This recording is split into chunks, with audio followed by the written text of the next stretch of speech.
다시 한번 오늘 설교 제목 제가 선포하고 예수 그리스도의 이름으로 일어나 걸어라. 예수 그리스도의 이름으로 일어나 걸어라. 수능을 친 딸을 둔 아버지의 편지거리입니다. 딸이 평상시에 공부를 지독하게 안 해서 당연히 수능도 엉망으로 치고 대입원서를 낸 곳에서 다 낙방을 했습니다. 아침에 이제 그 딸을 보는데 그 인생이 걱정이 되어서 아빠가 한마디를 했습니다. 야, 이놈아, 네 친구들은 그래도 다 대학교에 합격했는데 야, 너 혼자 아무 학교도 합격이 안 돼가지고 너 어떻게 하려고 그러냐? 그 말을 듣자 딸이 그냥 조용히 일어나더니 자기 방으로 들어가 버립니다. 딸이 걱정이 되어서 한 말인데 그런데 그 말이 듣기 싫다고 방문을 닫고 자기 방으로 들어가 버린 것입니다. 출근을 해가지고 일을 하는데 시간이 갈수록 딸 생각이 납니다. 내가 한 말 때문에 딸이 그 마음의 상처를 많이 받았으면 어떻게 하나 자꾸 걱정이 됩니다. 그래서 퇴근길에 딸이 좋아하는 붕어빵을 사기 위해 30여 분을 돌았습니다. 그리고 집에 들어가면서 딸에게 붕어빵 봉지를 이렇게 내어 놓았습니다. 그래서 딸이 붕어빵을 받으러 방문을 열고 나오면서 겉바속촉이네, 겉바속촉이네 그렇게 말하면서 붕어빵을 받아갑니다. 겉바속촉은 겉은 바삭바삭하고 속은 촉촉하다는 그런 뜻입니다. 아주 맛있는 튀김 종류를 그렇게 부르죠. 이제 자기가 맛있는 거 받았다. 자기 나름대로 감사의 표현을 한 건데 그런데 아빠가 듣고 싶었던 단어는 겉바속촉 이런 것보다는 아빠 맛있어요. 아빠 고마워요. 이 한마디 말을 듣고 싶었습니다. 글의 내용은 대충 이러했습니다. 세상만사 다 힘들지만 자식 농사는 정말 마음대로 안 됩니다. 부부 사이를 로또로 비유하잖아요. 로또는 안 맞는다는 말이잖아요. 그래서 부부가 하도 안 맞아서 우리가 로또 부부 그렇게 부릅니다만 자식은 더 안 맞죠. 그래서 자식은 기찻길로 비유하기도 해요. 기찻길 사진을 보고 있습니다만 계속 평행으로 달려가지고 만날 일이 이제 없는 것의 비유입니다. 참 이 부부도 그렇고 자식도 그렇고 참 마음대로 잘 되지를 않아요. 물론 자녀들이 부모 마음을 아는 날이 오기는 합니다. 근데 많이 기다려야 합니다. 그 자식이 어른이 되었을 때 즉 부모 나이가 되어야 그래야 부모의 마음을 알게 됩니다. 자기만 알던 아이들이 철이 들면 그제서야 부모 생각을 하기 시작합니다. 다른 사람도 배려하고 다른 사람도 생각하게 됩니다. 비로소 어른이 된 것입니다. 오늘 본문에도 그렇게 성숙하게 자라난 한 사람을 보여주는데 그 사람이 베드로입니다. 자, 성숙한 사람에게서 나타나는 이제 두 가지를 보는데 첫 번째는 시선이 바뀌게 됩니다. 같이 해줘 봅시다. 시작. 시선이 바뀌게 됩니다. 오늘 말씀의 배경이 되는 공간은 예루살렘 성전입니다. 영적으로도 거룩한 곳이지만 건물 공학적으로도 아름다운 곳입니다. 그러나 그것도 사람이 사는 곳.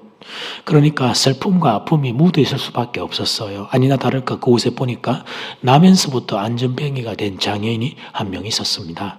2절 말씀, 나면서 못 걷게 된 이를 사람들이 메고 오니 이는 성전에 들어가는 사람들에게 구걸하기 위하여 날마다 미문이라는 성전문에 두는 자라. 따라 당시 예루살렘에 들어가는 성전의 문 여러 가지가 있었는데 아름다운 문이라고 아름다울 미자를 써서 미문, 그러니까 뷰티 게이트가 있었습니다. 그런데 그 아름다운 문 앞에 남에서부터 안전병이가 된 이가 있었어요. 이유는 그 미문으로 사람들이 제일 많이 왕래했기 때문이죠. 성전 미문의 이 안전병이의 사진을 여러분 이제 보고 있습니다만 그는 구걸해야만 먹고 살 수 있는 존재였습니다. 사도행전 4장을 가서 보면 그가 40여 세가 되었다고 하는데 나면서부터 그가 장애였으니까 40년 동안 장애로 있었기 때문에 사회적인 기능과 역할을 거의 상실한 존재였습니다. 그런데 이 사람을 베드로가 주목합니다. 여기서 성경의 문맥을 잠깐 고찰 할까요? 오늘 우리가 읽었던 이 본문은 갑자기 생뚱맞게 읽었잖아요. 올해 표어 주제 말씀이 있다는 이유 때문에. 이 사도행전 3장인데 앞장인 사도행전 2장에는 어떤 일이 일어났습니까? 오순절 마가 다락방에 성령의 충만이 임하게 됩니다. 그렇게 성령이 충만했을 때 나타났던 대표적인 사건 하나가 있는데 그것이 오늘 우리가 읽은 사도행전 3장이라는 거죠. 결론적으로 말하면 한 사람이 성령 충만하게 되면 거기에서 은사도 나타나지만 그것보다 더 중요한 건 이 사람이 주님의 마음을, 주님의 시선을 품게 된다는 것입니다. 사랑하는 교회 여러분, 오늘 분문의 날이라고 별 다른 날이 아니었습니다. 베드로와 요한은 습관을 따라 예루살렘을 올라가던 중이었습니다. 안전병이 역시 똑같은 날이었습니다. 베드로가 나타나자 안전병이는 여러 날과 다름없이 더러운 손을 내밀었습니다. 한 푼만 줍시오. 그렇게 했겠죠. 그런데 이에 대한 반응이 베드로가 평소에 어떤 인간이었는지를 알고 있는 우리를 놀라게 합니다. 여러분, 평소에 베드로는 어떤 인물이었습니까? 열정이 있고 뜨거운 가슴을 지닌 사나이기는 하지만 사람보다는 일 중심적인 인물이었습니다. 이게 어떤 게 더 좋냐 나쁘냐가 아니라 베드로의 성품과 그의 기질이 그랬다는 거죠. 그래서 주님 잡으러 온 이들을 향해서 칼을 휘둘러서 귀를 벤 적이 있을 정도였어요. 그런 베드로라면 이번에도 안전병이를 그냥 지나쳐 버리는 게 훨씬 자연스럽습니다. 지금 베드로는 정해진 기도 시간에 기도하러 성전에 올라가는 중이었기 때문이죠. 그 일이 더 중요한 사람이었으니까. 근데 사절을 보면 그가 좀 다른 모습을 보이는데요. 베드로가 요한으로 더불어 주목하여 가로되 우리를 보라 하니, 여기에 사용된 동사 주목하다는 헬라어로 아테니죠. 응시한다, 집중해서 바라본다는 의미입니다. 더러운 거지를 베드로가 멈추어 서서 응시한 겁니다. 바로 이것입니다. 성령 충만한 베드로의 삶 속에서 가장 먼저 나타난 변화는 달라진 시선이었습니다. 그의 시선이 닿는 곳이 달라진 겁니다. 그의 마음 가는 곳이 달라진 겁니다. 주님이 그 마음 안에 계시니까 그의 시선이 주님의 시선으로 바뀌게 된 겁니다. 근데 사랑하는 여러분, 성경 말씀은 이렇게 감동인데 우리의 현실은 그렇지 않습니다. 사람은 쉽게 변하지 않기 때문입니다. 그리고 우리가 사는 세상이 각박하기 때문입니다. 내 한 몸 건사하기도 쉽지 않은데 다른 사람을 돌아본다는 것은 쉬운 일이 아닙니다. 무엇보다 나라는 사람이 쉽게 변하지 않습니다. 오늘 본문의 베드로는 변하고 있지만 그러나 현실은 그렇지 않습니다. 사람의 변화는 너무나 어려운 일입니다. 남자들이 많이 바뀐다고 하는 때가 주로 군대 시절이죠. 군대 가면 철든다, 그런 말이 있습니다. 물론 그런 일이 일어나기는 합니다. 그러나 그것도 어느 정도입니다. 대부분의 경우는 제대 후에 몇 개월이 지나면 원상복귀입니다. 다시 게을러집니다. 다시 침대에 누워서 곰처럼 뒹굴뒹굴 거리게 됩니다. 사랑하는 여러분, 사람은 쉽게 바뀌지 않습니다. 고생하면 바뀔 것 같지만 그런데 아닙니다. 사람은 쉽게 바뀌지 않습니다. 사람에 대해서 그러니까 낙관적으로 생각하면 안 돼요. 환경이 바뀐다고 해서 바뀌는 게 아니에요. 물론 어느 정도의 변화는 있습니다. 그러나 사람의 중심은 쉽게 변하지 않습니다. 하나님의 은혜로 바뀌는 거지 사람의 힘과 노력으로는 잘 안 되는 일이 한 사람의 변화입니다. 이 원리는 공동체적으로도 동일합니다. 성도님들 중에 보면 교회 안에서 이렇게 말하는 분들이 계시는데요. 이렇게 하면 교회가 바뀔 텐데, 저렇게 하면 교회가 바뀔 텐데, 그렇게 말씀하시는 분이 계십니다만, 그런데 여러분, 아닙니다. 교회는 그렇게 쉽게 바뀌는 곳이 아닙니다. 제가 이 단위 목회의 자리를 비켜드릴 테니까 여러분이 와서 한번 이렇게 목회를 한번 해보셔요. 교회가 쉽게 바뀌는지. 개인도 공동체도 쉽게 변하지 않습니다. 사랑하는 여러분, 한 사람의 변화는 하나님의 아들이 세상에 와야 하는 일이었습니다.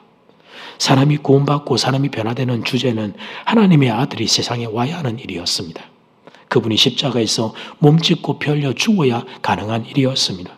우리의 문제는 그렇게 작은 변화를 통해 해결되는 것이 아니었습니다. 죄로 물든 인생, 우리들의 못된 고집은 얼마나 강력한지 모릅니다. 사람의 변화는 너무나 어려운 일입니다. 사랑하는 여러분, 나를 넘어서서 다른 사람을 품는 것, 우리의 시선이 그렇게 바뀌는 것, 그거 좋은 일임을 모르는 이가 어디 있겠습니까?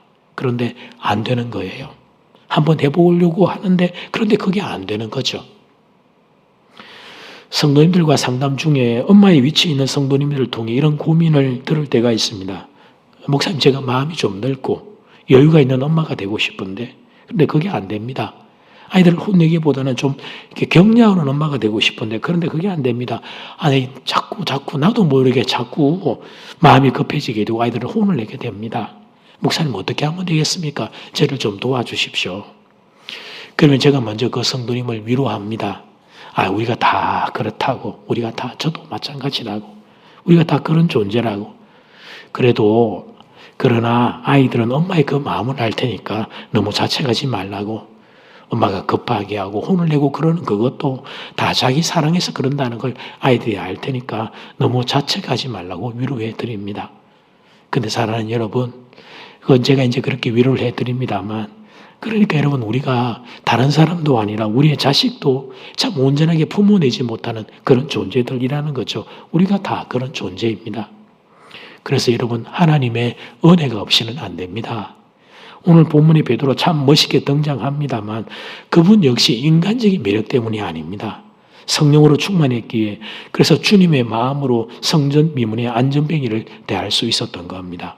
그래서 그렇습니다. 성령 충만입니다. 성령 충만. 하나님의 은혜가 우리 위에 부어져서 성령으로 충만할 때, 예수로 충만할 때, 그때 우리도 다른 사람을 긍휼히 여길 수 있는 마음이 생기게 됩니다. 그러므로 우리 시간 성령의 은혜가 여러분의 심령 위에 임하기를 축복합니다. 그래서 나를 넘어서서 다른 사람을 가슴에 품을 수 있기를 바랍니다. 예수님의 시선을 소유한 사람들 되기를 바랍니다. 자녀들 대할 때, 배우자 대할 때, 성도 대할 때 여유와 따뜻함으로 대할 수 있는 그런 은혜가 여러분의 심령 안에 일어나게 되기를 주의 이름으로 축복합니다. 아멘. 성령으로 충만할 때, 예수님으로 충만할 때 한 사람에게 일어나는 아름다운 변화, 두 번째는 믿음의 말을 하게 됩니다. 같이 한번 해줘봅시다. 시작. 믿음의 말을 하게 됩니다. 성령 충만한 이들에게서 보이는 두 번째 모습은 그들이 예수님을 의지해서 믿음의 말을 하게 된다는 사실이에요.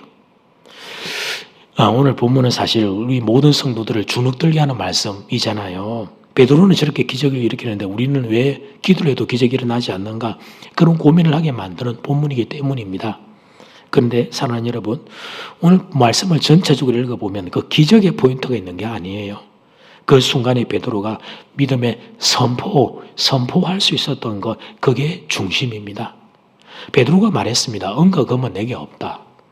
이 말은 세상적으로는 가진 게 없다는 말입니다. 은과 금은 단지 은과 금만 의미하는 게 아니고 그가 세상의 모든 것들, 돈으로 화폐로 바뀔 수 있는 것들 중에 가진 것이 아무것도 없다. 그리 말한 거죠.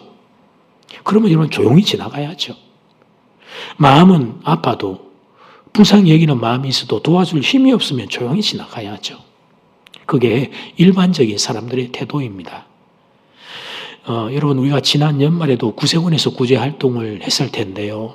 구세군 상안의 종을 땡그랑 치면서 그 구제활동을 하잖아요.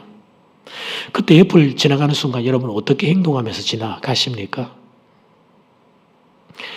요즘은 우리가 현금을 잘 안 가지고 다니니까요. 그죠? 다 이렇게 카드로 결제하니까.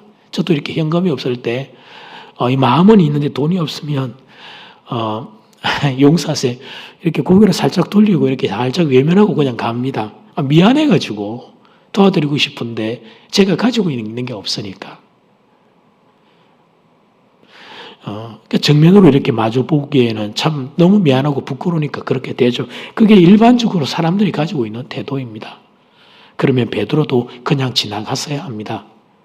배고픈 거린이 구걸을 하고 있는데 도와줄 돈이 없으면 그냥 지나가야죠.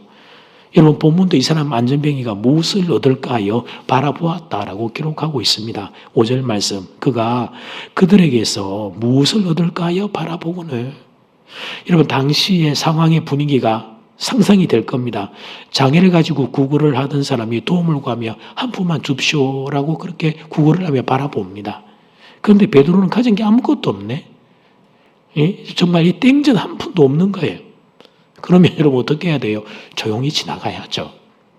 근데 그때 베드로가 이상한 행동을 합니다. 6절 말씀. 베드로가 이르되 은과 금은 내게 없거니와 내게 있는 이것을 너에게 주노니 나사렛 예수 그리스도 이름으로 일어나 걸어라 하고 베드로가 크게 외칩니다. 예수 그리스도 이름으로 일어나 걸어라. 은과 금은 내게 없지만 내게 있는 것을 너에게 주노니 나사렛 예수 그리스도 이름으로 일어나 걸어라. 이것은 엄청난 도전입니다. 엄청난 믿음의 도전입니다. 여러분 만약에 이 사람이 일어나지 못하면 어떡하죠? 그렇게 되면 보통 부끄러운 일이 아닙니다. 자신에게 은과 금이 없다는 부끄러운 이야기를 베드로가 이미 했습니다. 그런데 거기다가 이 사람이 일어나지면 또 한 번 더 부끄러움이 더해지게 됩니다. 그런데 베드로는 왜 이렇게 무리한 행동을 하고 있는 걸까요? 두 가지 이유 때문이었습니다. 첫 번째는 이 안전뱅이를 보는데 불쌍한 마음이 들었던 것입니다. 두 번째는 예수님에 대한 확신 때문이었어요. 나는 할 수 없지만 그러나 예수님의 역사심에 그러면 이 사람 안전뱅이가 일어날 수 있다는 믿음의 확신 때문이었습니다. 그 확신이 없었다면 그렇다면 베드로는 본문에서 이런 말, 이런 행동을 할 수 없었습니다. 저는 목회자로서 베드로의 입장이 많이 헤아려집니다. 설교를 할 때나 기도를 할 때 제가 치유와 회복을 선포하는 경우가 있습니다. 그런데 여러분 이것은 그냥 쉽게 그냥 형식적으로 습관적으로 말하는 게 아닙니다. 설교에는 설교자의 영혼이 담기게 됩니다. 기도에는 기도자의 마음이 담기게 됩니다. 만약에 그렇게 설교하고 기도했는데 아무 일도 일어나지 않으면 어떡하죠? 그래서 여러분 이런 경우에 좋은 지침이 있어요. 그것은 딱 중간만 가라는 거예요. 중간만. 괜히 그렇게 부담이 되는 책임져야 될 설교와 기도는 하지 말고 그냥 중간 정도만 살짝 다루고 그런 부분들은 건드리지 말고 넘어가라. 이제 이런 이야기가 세상에 이야기가 있죠. 그런데 그런 목회적인 부담을 안 것수도 제가 치유와 회복을 설교와 기도하는 이유는 베드로의 마음과 똑같습니다. 사랑하는 성도들의 아픔을 그냥 보고 있을 수 없기 때문입니다. 불쌍히 여기는 마음이 저에게서 일어나기 때문입니다. 그리고 예수님을 믿기 때문입니다. 나는 그저 통로에 불과하지만 예수님이 하고자 하시면 치유와 회복이 일어날 수 있음을 믿기 때문입니다. 그러니까 영혼에 대한 긍휼과 예수님에 대한 확신, 뭐라고요? 영혼에 대한 긍휼과 예수님에 대한 확신, 이 두 가지가 오늘 베드로의 중심이었던 것입니다. 언젠가 식당에서 식사를 하는데 중년 여성 몇 사람이 옆 좌석에서 식사를 하고 있었습니다. 그런데 한 분이 목소리가 유달리 컸습니다. 사실은 목소리가 큰 것이 아니라 그분이 너무 당당하게 외치고 있었습니다. 남편이 간암이었는데 자기가 남편에게 그렇게 해서 먹였던 음식 때문에 그 병이 나았다는 자랑이었습니다. 그 순간 제게 들었던 생각이 있었습니다. 나는 예수님을 저렇게 자랑할 수 있을까? 나는 예수님을 저렇게 의지할 수 있을까라는 생각이었습니다. 어떻습니까? 이 두렵고 떨리는 세상에서 예수님 의지하는 거 잘 되십니까? 여러분 오늘 본문의 베드로처럼 외칠 수 있겠어요? 사랑하는 사람을 향해 예수 그리스도의 이름으로 일어나 걸어라 이렇게 외칠 수 있겠습니까? 저의 소원은 여러분이 이렇게 외칠 수 있는 사람이 되는 겁니다. 어떤 절망, 어떤 한계 있을지라도 예수 그리스도의 이름으로 일어나 걸어라 외칠 수 있는 믿음의 용사가 되는 거예요. 베드로를 사로잡았던 성령님께서 여러분의 심령도 사로잡아 주시기를 원합니다. 그래서 먼저는 내가 내 자신을 향하여 외칠 수 있기를 바랍니다. 쓰러지고 넘어지는 나를 향하여 성령님 의지하여 예수 이름으로 여러분 자신이 여러분을 향하여 선포하십시오. 예수 그리스도 이름으로 너 일어나 걸어라. 나 일어나 걸어라. 그리고 그 다음 사랑하는 타인을 향하여 외칠 수 있기를 바랍니다. 베드로의 가슴에 살아있던 예수 그리스도에 대한 확신이 여러분에게도 자리하기를 주 이름으로 축복합니다. 제가 사도행전 강해를 했잖아요. 그때 여러분에게 들려드린 바 있는 김익두 목사님 이야기입니다. 들으시면 여러분도 다 기억나실 이야기예요. 목사님이 되기 전에 김익두 목사님은 평양에서 유명한 건달이었습니다. 평양 저작거리에 김익두 떴다 그러면 시장 상인들이 설설설설 맸습니다. 아무나 때리고 아무거나 엎어버리는 아나무인 그 자체, 그가 청년 건달 김익두였습니다. 그 김익두가 평상시처럼 평양시장 거리에 남봉질하러 등장했던 어느 날이었습니다. 시장 초입에 미국 여자 성일사님이 서서 전도를 하고 있었습니다. 예수 믿으세요. 예수 믿으세요. 그러면서 이제 손으로 이렇게 썬 전도제를 나눠주고 있었어요. 그 전도제를 받은 청년 김익두가 코를 핑 하고 풀어가지고 그냥 땅바닥에 버려버린 거예요. 그 모습을 본 송기사님이 속이 너무 상했어요. 이 전도지를 어떻게 만든 건데 그게 그 아까운 걸 그렇게 코를 풀어가지고 버리니까 이 김익두가 누군지 모르고 여자 성교사님이 이렇게 말을 했어요.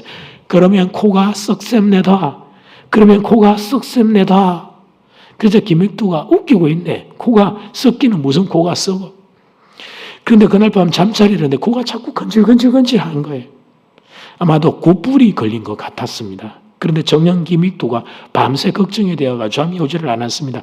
그러니까 성령께서 그의 마음을 터치하셨던 거죠. 성령께서 그의 마음 가운데 진동을 하셨던 거예요. 다음날 덕달같이 여자 선교사님께 달려갔습니다. 여자 선교사님은 놀래가지고 남편 선교사님을 소개했고, 그래서 그 남편 선교사님 제일 앞에 앉아가지고 그 말씀과 전도하는 내용을 듣다가 복음을 듣다가 예수님을 영접하게 됩니다. 그때 평양에 안전병이 그린 한 명이 있었습니다. 청년 김익두가 오늘 말씀이 생각나서 그 안전병에 가서 자신의 등에 탁 엎었습니다. 그러니까 좀 비슷한 라인이니까 이제 형님 이렇게 불렀나 봐. 익두 형님 왜 이러십니까? 왜? 우리 같은 라인에 있는 사람들끼리 왜 이러십니까? 가만히 있어봐.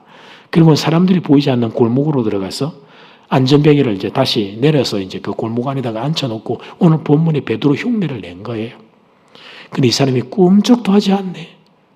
몇 시간을 거서 막 일어나 그러다 이 사람이 꿈쩍도 안 하는 거예요. 어쩔 수 없이 이 사람을 다시 등에 업어서 원래 있던 자리로 데려다 놓았습니다. 그 길로 청년 김익두는 산에 올라갔습니다. 그리고 예수님께 기도를 시작했습니다. 예수님, 베드로의 예수님은 누구시고 저 김익두 예수님은 누구십니까? 그때 김익두가 기도 중에 주의 음성을 듣습니다. 익두야, 그 사람이 일어나 걷는 것보다 나를 만나서 구원받는 것이 더 중요하지 않겠니? 너는 그 사람의 영혼에 대하여 불쌍한 마음이 있냐?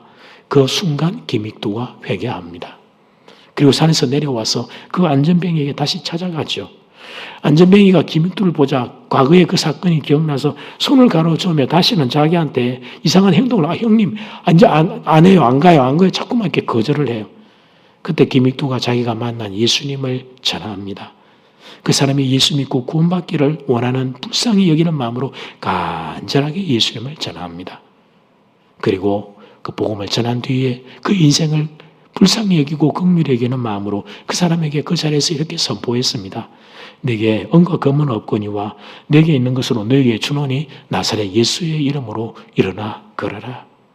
그 순간 그 사람이 자리에서 일어나게 됩니다. 그 이후에 김익두 목사님은 한국의 베드로라고 불리며 하나님의 종으로 귀하게 쓰임을 받게 됩니다. 사랑하는 여러분, 성령으로 충만할 때 나타나는 두 가지 모습이 있습니다. 첫 번째는 시선의 변화입니다. 다른 사람을 바라볼 때 다른 사람을 불쌍히 여기는 시선과 마음이 생기게 됩니다. 두 번째는 예수님을 확신하게 돼요. 그래서 믿음의 말을 하게 돼요. 믿음의 말을. 예수 그리스도의 이름으로 가능하다 이런 믿음의 말을 하게 되죠. 그러니까 그의 삶에서는 그를 통하여 다른 사람들이 살아나는 기적들이 일어나게 됩니다. 바라기는 여러분의 인생이 이렇게 되기를 원합니다. 성령 충만해서 베드로처럼 사는 인생이 되기를 원합니다. 먼저 여러분이 여러분 자신을 향해 외칠 수 있기를 바랍니다. 절망으로 쓰러져 있는 나를 향하여 내 영혼아 예수 그리스도의 이름으로 일어나 걸어라. 이렇게 선포할 수 있기를 바랍니다. 그리고 한 걸음 더 나아가 타인을 향하여 외칠 수 있기를 바랍니다. 사랑하는 형제요, 사랑하는 자매요, 예수 그리스도의 이름으로 일어나 걸으십시오.